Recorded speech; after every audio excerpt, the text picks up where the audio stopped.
Welcome to Idea Tennis, where we challenge ideas, elevate thinking, and serve up conversation that make you question everything. You determine the outcome of your life, not your circumstances. Alone, we feel ordinary, but with the right community, we feel extraordinary because it's not about what we can do on our own, but what we could collectively do together. When you get stuck on the dot of the things that don't necessarily go quite as planned, you almost rob yourself of the joy of the success of your accomplishment. Jess, you always get me smiling. I swear to God. Even though I'm not swearing right now. But here's what I want to know, Jess. I want to know what it feels. It feels like to publish your book, to get it out there, and to see the response from the folks that was in the room, but even the folks on social media, because I've been reading your comments. I've been trolling your comments section right now. I'm seeing a lot of stuff in here, and I'm excited about it. But I want to capture this energy, Jess, because I want to know, what does it feel like right now for you to complete this task, this accomplishment? It's almost surreal. Like, I can't believe, like, I wrote on my Facebook post that I was like literally pinching myself still. And that's it's the perfect way to describe the feeling, almost as if I'm watching somebody else's life and experience. I was so blessed. My family showed up. And they almost didn't, because if you've been listening to the podcast, you have heard that I didn't tell them. Some of my best friends who I waited till the last minute to invite weren't able to make it because they were traveling. And one of them replied, "I wish I would have known sooner." And in my head, I'm thinking to myself, you should be kicking your own ass, Jess. Like, why did you wait? It wasn't because I was afraid. And I think that I don't want the audience to misunderstand that I wasn't afraid of sharing what I was doing with people. I just am not used to sharing the things that I do. So to see people show up in a room to support me, and then the overwhelming response that I've gotten on social media has just been so incredibly heartfelt and touching. And for me, motivation to keep going, like motivation to hear the things that people are saying. It's been like floating on a cloud Sunday. Well, I gotta say congratulations in order, and definitely I see that big smile the whole time. I see the big smile the whole time. So I'm looking forward to seeing exactly how this is gonna play out. But definitely I'm happy for you. Yeah. I need to say, I could not have done it without you, Asher. Your belief in me, in the community that you work with, really is a pillar.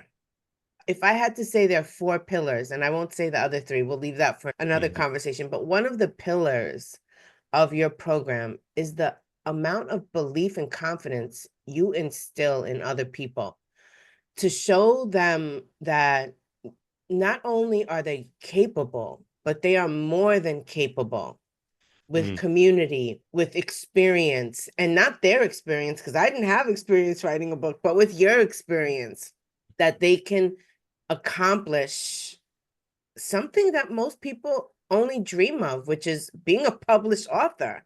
And the fact that you make it so attainable, so real, that you make the process enjoyable even. I think that is such an incredible blessing for all the people that have the opportunity to work with you. I don't think you realize the impact, the profound impact you have on the people that you've helped bring their story to life. Thank you so much. I want to go back to the event because I was sitting in the room too, and I was watching Dr. Colleen and Dr. Renesha too, when they was talking and sharing. And we got to bring Colleen and Dr. Renesha on the podcast too. We got to find a way to bring him on and we can chat it up a little bit too. But when Colleen was sharing her story, and we was just looking, I was looking in her eyes, and she was about to ball it out, but she didn't, right? Yeah. But it was great to see when people are start organizing their own like history, the record of the past, and start framing it in a certain way, and it's feel empowering.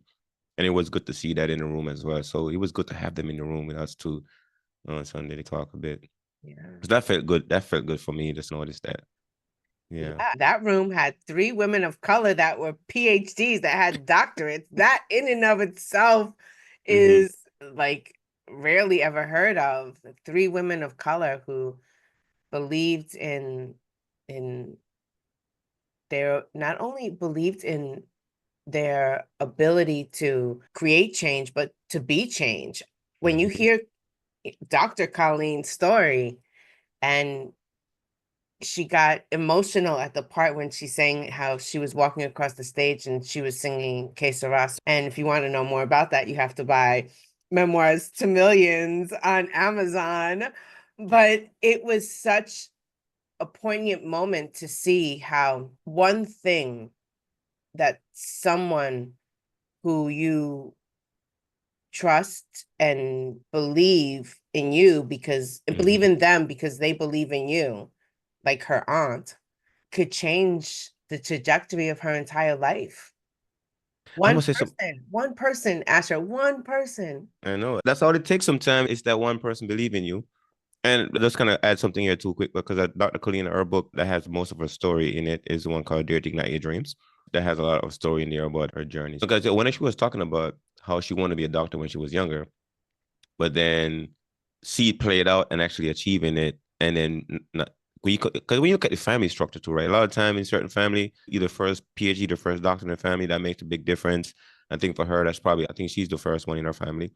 But it's a moment where you can look back and okay, I'm stretching like the ceiling for my entire family, my lineage, my family. I'm stretching the ceiling for them, doing things that they thought about doing. They see other people do what they want to do, but they haven't got a chance to do it, or not being around the kind of people, the environment to help them dictate that kind of performance. But now they are doing it, and you can see it. So that's an also awesome thing. So I'm looking at you. I know you say your mom is also a PhD. I mean, your mom is a doctor. But do you have any authors in your family? In my family, no, I am the first published author in my family. And I shared on Sunday how I've for years been preparing for a book that I didn't know if and ever I was going to write.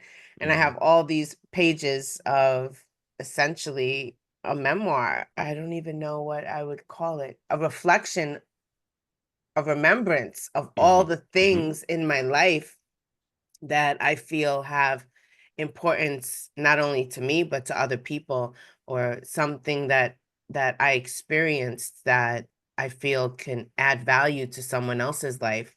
And it's 50 years of Mm-hmm. stories essentially all waiting to be shared with the world. And this was just one small, and not even the entire story, but just a small glimpse of a story of how you determine the outcome of your life, not your circumstances.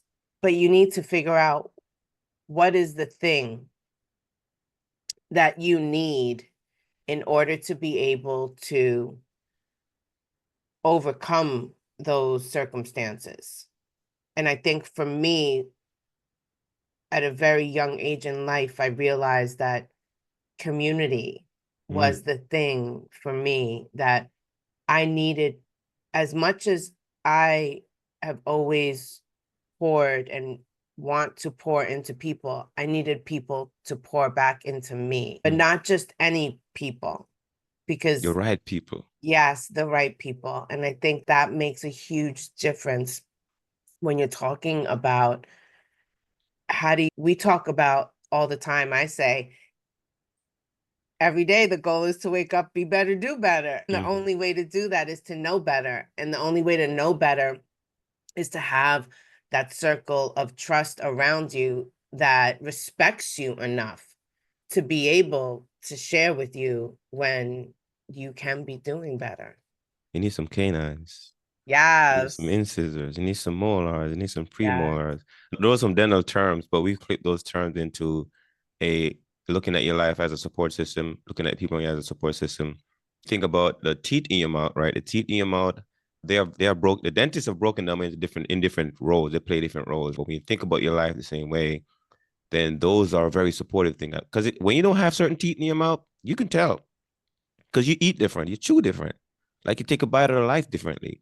But when you have your hard 32 up there, man, you like, wait a minute, I can smile bigger, I can bite stronger. All those things play a role. But it was definitely watching those roles showed up in the circle.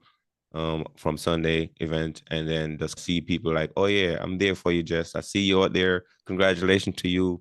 We love that you're doing this. And now, when you go back to even J.R. Ridinger quote, what the way it says, I think it says where you gotta achieve your dreams so others can believe in theirs. So now when you achieve this milestone here, you're like, okay, Asher, we got plenty more books to go. I'm like, yes, we do, girl. Let's go do it. Then other people see you do that. They're like, well, Jess can reach it. Then I can stretch and reach Yes. too, because oftentimes we don't believe in the thing that we want to do until somebody's achieved something very similar. Wait a minute, mine is achievable too. Because I know Jess.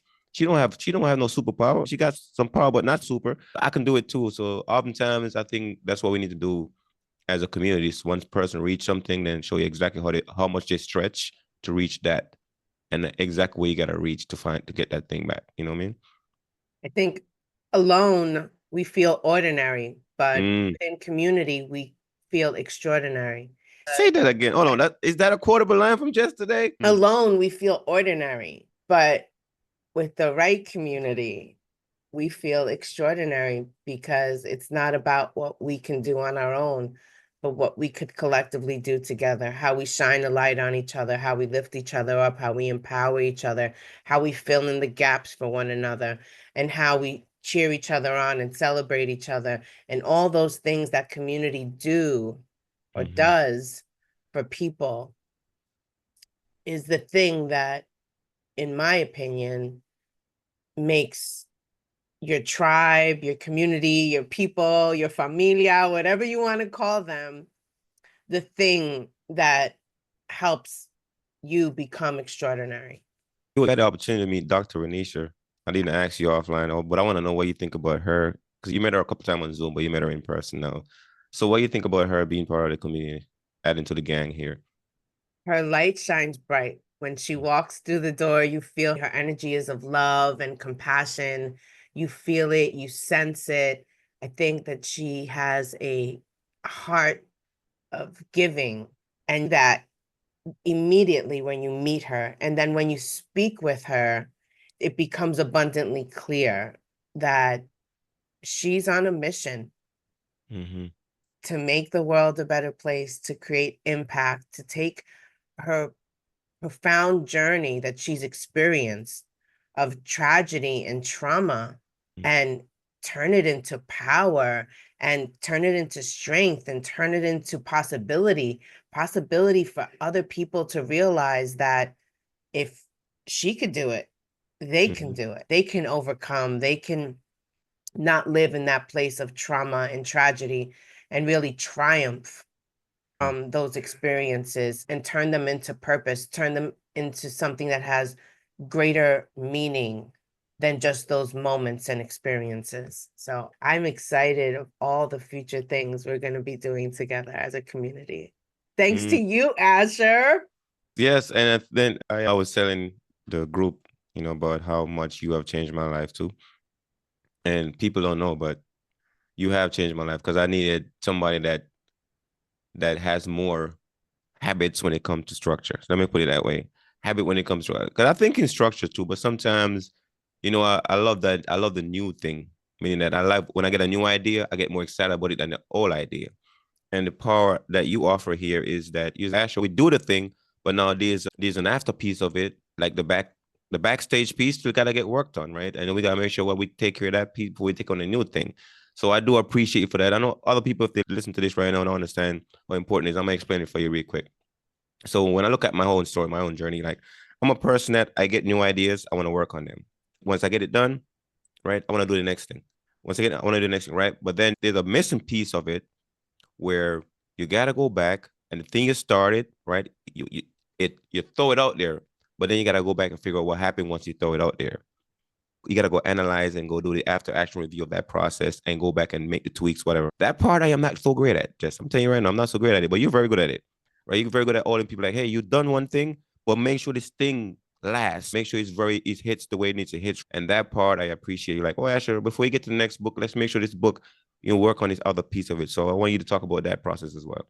I think that it's important to finish what you started. And sometimes we think that when we produce the piece of work, in this case, the book, it's finished, it's done. But it really isn't. It really isn't. There's so much more still to be done. When you think about the publishing a book from a business perspective, when the book is available for sale, in some ways, that's when the real work begins. Because now you have to market the book. Now you have to create hype and desire and interest in the book. You have to be able to connect the stories and the words in the book to other people, not just you, not just your community, but to grow the community at large. You need to now announce to the world that you have a book. And then what does that announcement sound like and look like?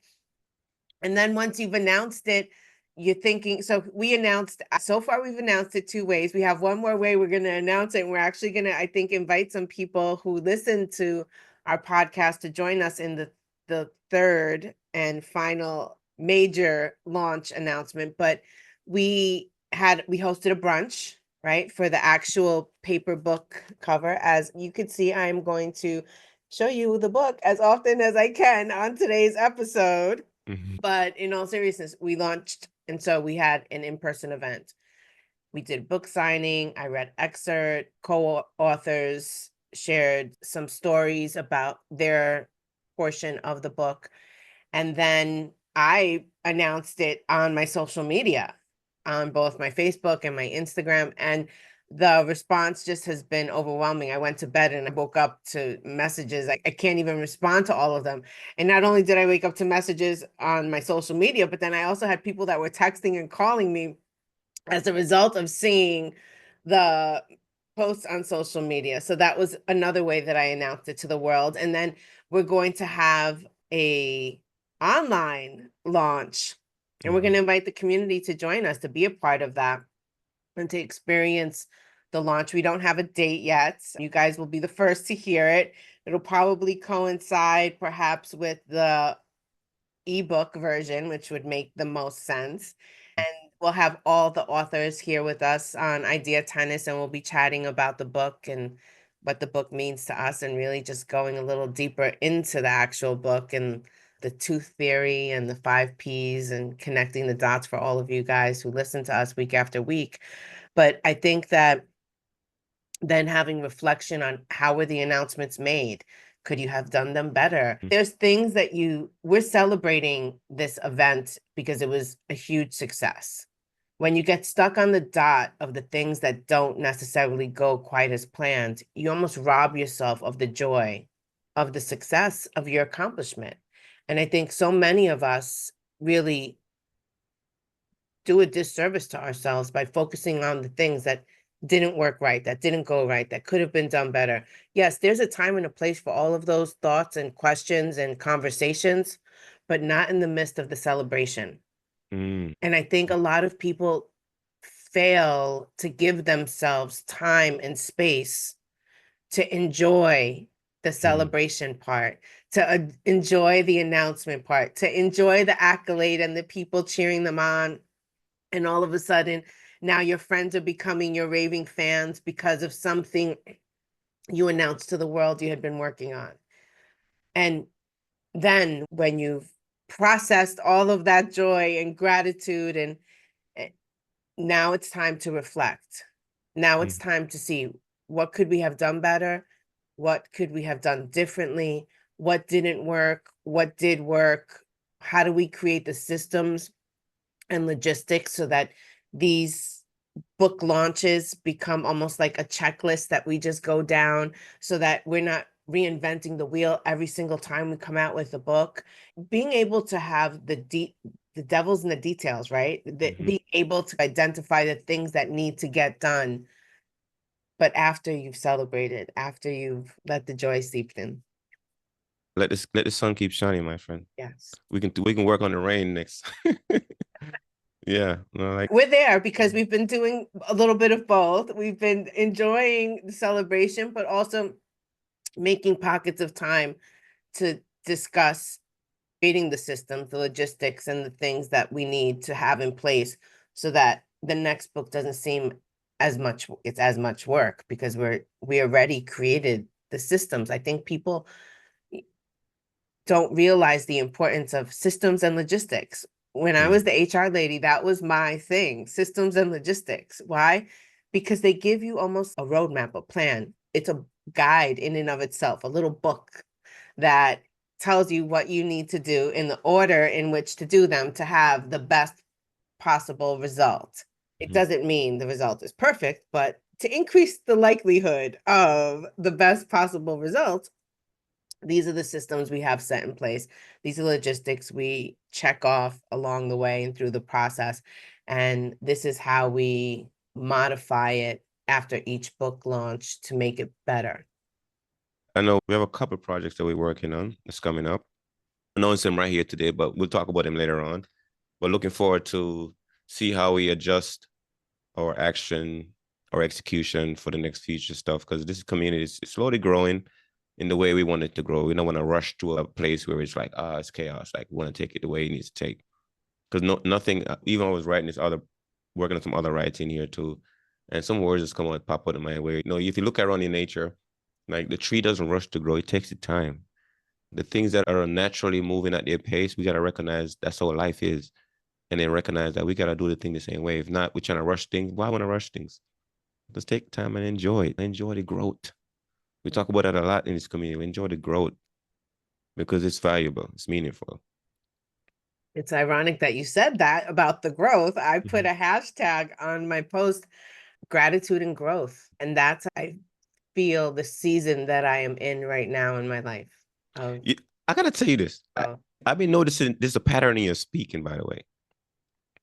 Your alliterative skills, your alliteration skill is very good. I notice how you can really formulate words with the same letters and just tie them all together. I noticed that. I noticed how you speak. Just I don't know if you noticed that about yourself, but your alliteration is very good, by the way. Very good. Thank you. Rhyming just sometimes, right? Just I'm published and proud. Published and proud. You are you're working your way to be a master alliterator. You're pretty good, Jess. I gotta give it that to you. You're pretty good. You got some word game, my friend. Thank you. Yeah.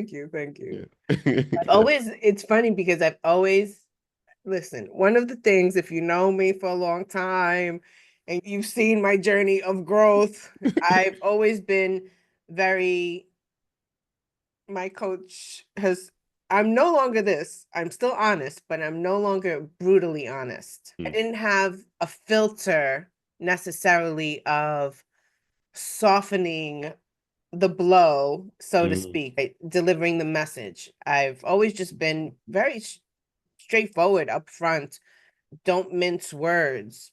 But people took offense to that over the years, and people perceived me to be a certain type of person because of my brutal honesty. And brutal honesty isn't about judgment. It's not about any of that. It's about, I want to help you do better and be better. And the only way you can do that is to know better. And so I'm trying to show you how to know better. But not everyone is in that place to receive that. And so over the years, I've gotten a lot of kickback of my style. And so I've learned to evolve over the years. And part of that evolution has been very thoughtful in the words that I use in expressing, especially what people would consider brutally honest feedback in a way that could be received more as opportunity for growth, more as observation, more as perhaps a thought-provoking reflection of your experience or whatever it is that I'm telling you that you could have done better if you took time or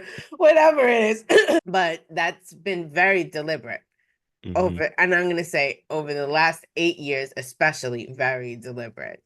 And I guess because I would consider myself thick-skinned. Are you thick-skinned, Asher? Are you sensitive? Do you get easily hurt? Like your feelings get hurt, offended? I used to. It's just still my superpower. I'm very sensitive, meaning that I sense a lot of things. Like I can really pick up an energy.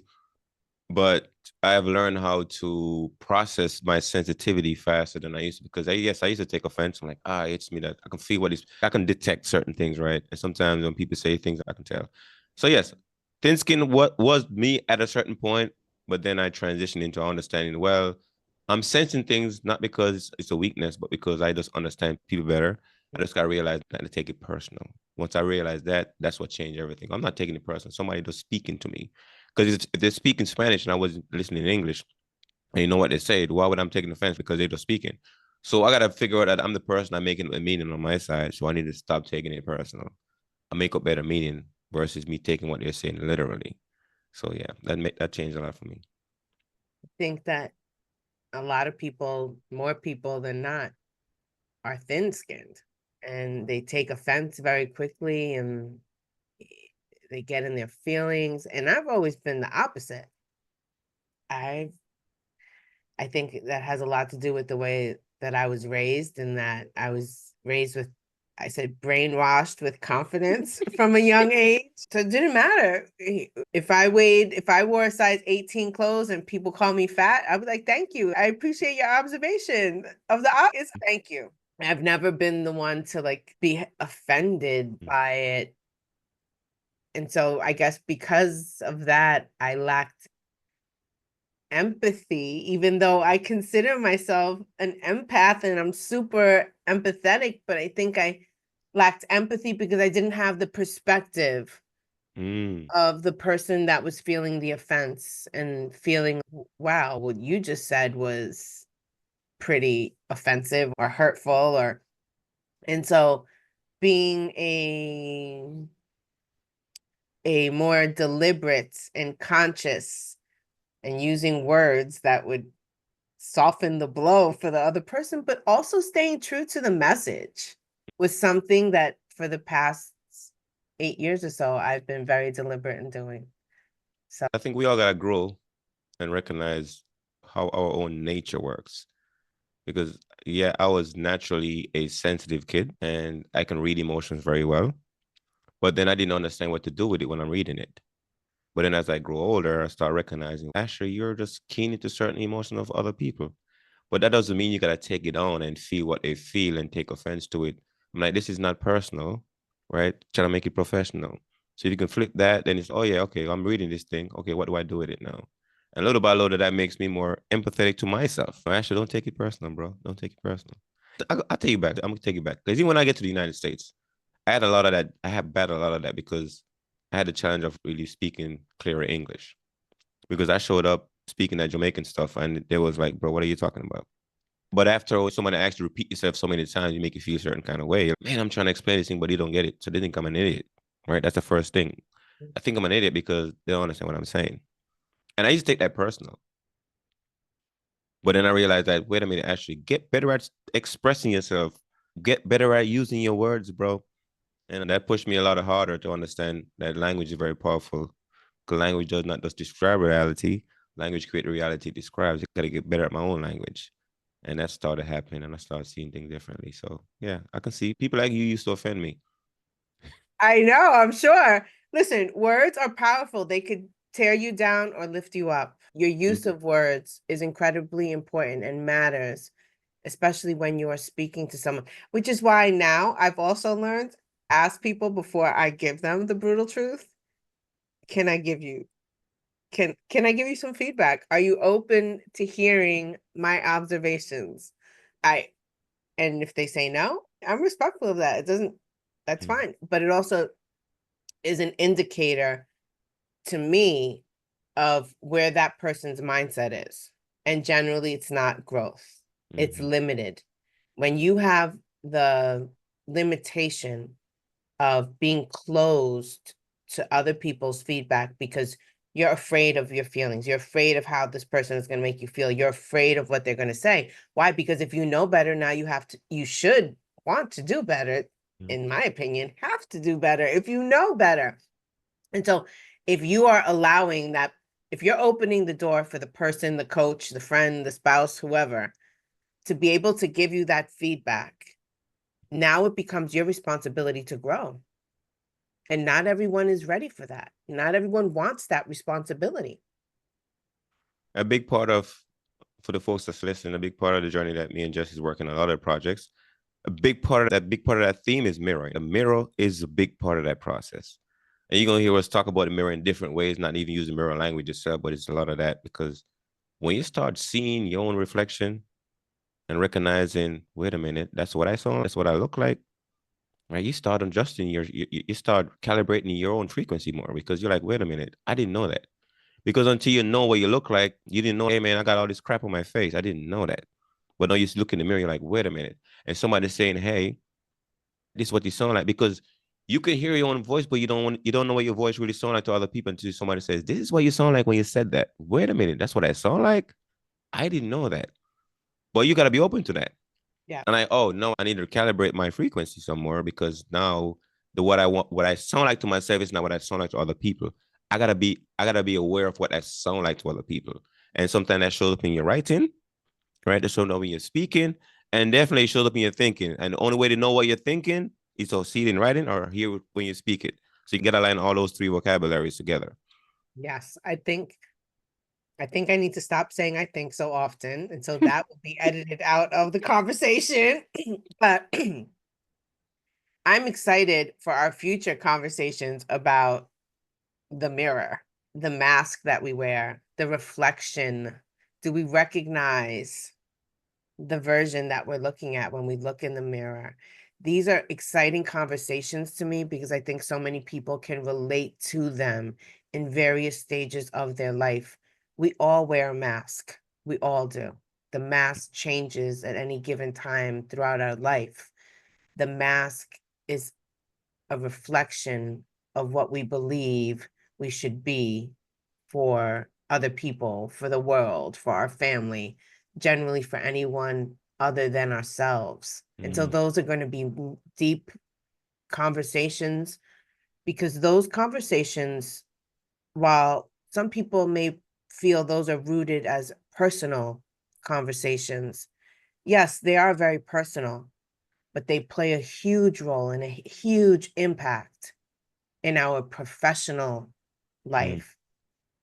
The mask that we wear generally is the not good enough mask when we talk about being an entrepreneur, when we talk about how do I go out into the world, me, little old me, Mm. Jessica from the Bronx, Puerto Rican, teen mom, card stacked against me, and announce to the world that I'm a published author.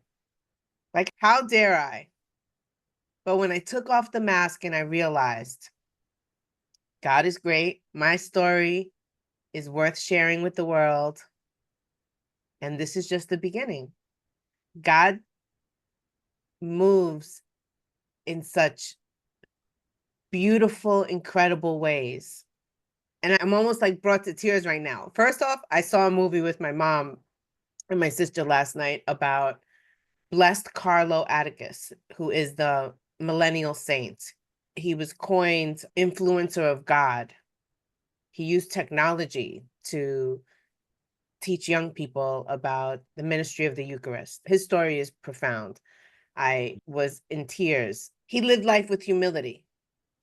He didn't live life thinking about, should I do this? Should I not do this? No, this is what God called him to do. So that's what he did it. People were placed in his life by God that helped him get to where he was. He ultimately died at the age of 15 of leukemia, but he wasn't afraid of that. There were no coincidences in his life, in his young 15 years of living. There are no coincidences in my 50 years of living. God placed people in my life almost like a chessboard to show me that the losses are almost as important as the wins. I would have never imagined 5 years ago of saying, Asher, my little brother, my confidant, my co-host, my co-author, my friend, my partner, I would have never ever, but God knew. And so I'm so grateful.